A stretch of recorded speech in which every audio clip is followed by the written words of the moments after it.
of that loss of forest cover, you as a forester, you must be at, you must be very close to knowing why we have a lot of forest cover loss in this country.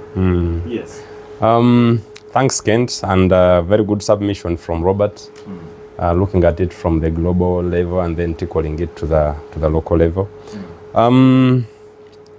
Me and you know that when we left home, majority of the men want to shower hot water. And so that alone was also boiled using charcoal. Okay. So the main, one of the main drivers is agriculture, but also the high dependency on charcoal, biomass. We call it biomass. So it is charcoal and firewood. We have people who are even studied, even MPs.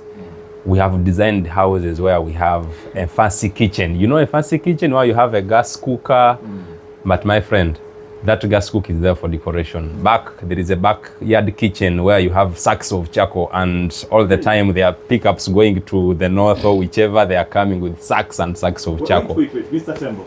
But when you say this, it takes me back to memory lane around 2022, when His Excellency the President signed an executive order banning the cutting of trees, more so in the northern Uganda and Busoga regions. For charcoal. And more so even as well, stricter restrictions to the trade of charcoal. Is it not in force? Well, as you answer, you will incorporate it.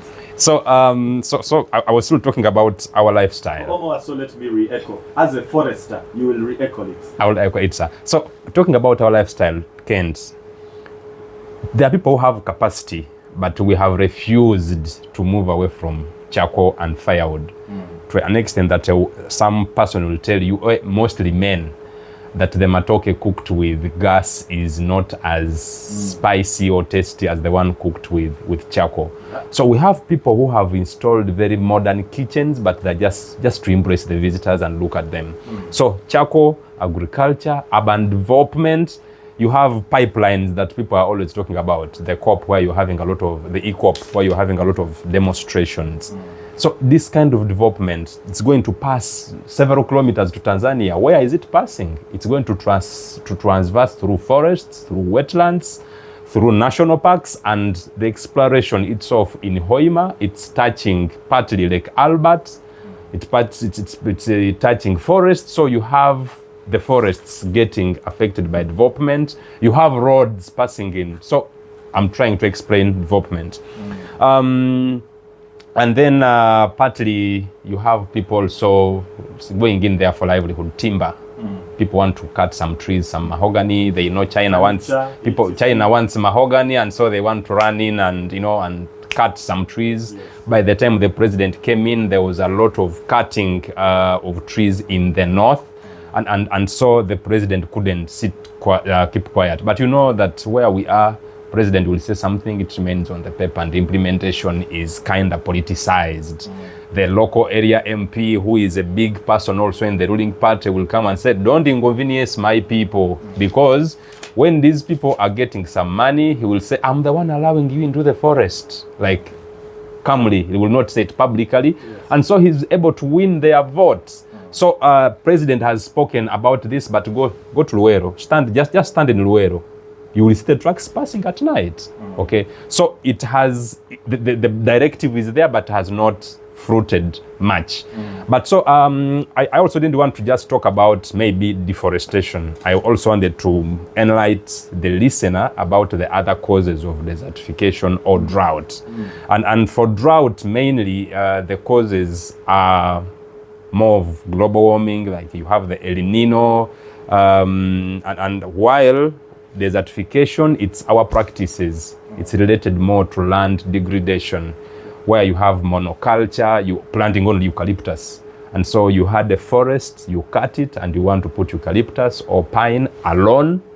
That planting of crops alone, we call it monoculture system, and it depletes the soil. There is a saying, not confirmed, I've heard it, it's a claim, that where you have eucalyptus, when you harvest it, you cannot put other things, blah, blah. So that kind of soil degrading.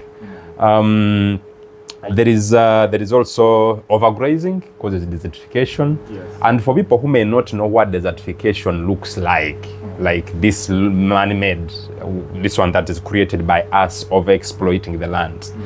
You would look at areas like Nakasongola, look at areas like Karamoja, and so that is what we mean by land that was fertile and now it's less productive in a local kind of context. We are expecting someone from Nakasongola to perhaps share with us what happens in their territory of Buruli, but since that person is yet to come, please let's just continue. Yeah, thank you, Kent. So what this triggers to the local person, and why should you even be concerned? My mother who is listening, my sister or my grandmother, why should you be concerned? Because you may think drought, it comes, you should be concerned because we all know that we are all dependent on agriculture. Almost over 70% of us are dependent on agriculture. Someone is digging the katogo you're going to have after here. So if there is a drought, that katogo will not have it on the plate. The milk you're going to take as milk tea. If there is a drought, there is not going to be milk. People in Nakasongola again can testify. Sembabule, when it is dry, there is less productivity from the cows. The milk will be fighting for it. The costs will be high. And so you or me who cannot afford will leave the milk for the high-end people, okay? And that will cause malnutrition, which Robert was talking about in the SDG 2 for zero hunger. So, and then the farmer will not have money because if you have less productivity, you are poor. And then you will have poverty. So we'll be contravening with the SDG on zero poverty. So all this is we need to conceptualize it in a local way that you, my mother, you need to know that you need to do something to make sure these things do not come to us. Because Dubai is able maybe to combat their desert and make it productive, but we don't have the technology, we don't have the budget. So we are still lucky that the nature is still favoring us. Can we then work with Mother Nature? Land is a very good partner of ours. Can we make it suitable to still offer what it has to offer because we already have natural good climate that favors it without going through a lot of resources that Dubai is doing and Israel? So let's work with land as the best partner that God gave us. The other best partner God gave us is the good weather, the good climate, that you can just throw an avocado fruit and tomorrow you'll have a seedling and then you'll have a tree and years after you have a fruit. So can we find ways of working in harmony with this land and nature than just, spoiling it? If you go to Namav, it was a forest. It's not a forest anymore. We have buildings. So that land is converted. You can't use it anymore.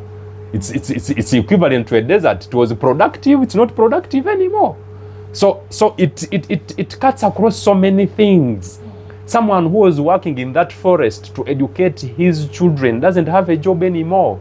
He cannot buy your food, you as a farmer. So also the market potential is reduced. So it's a whole chain.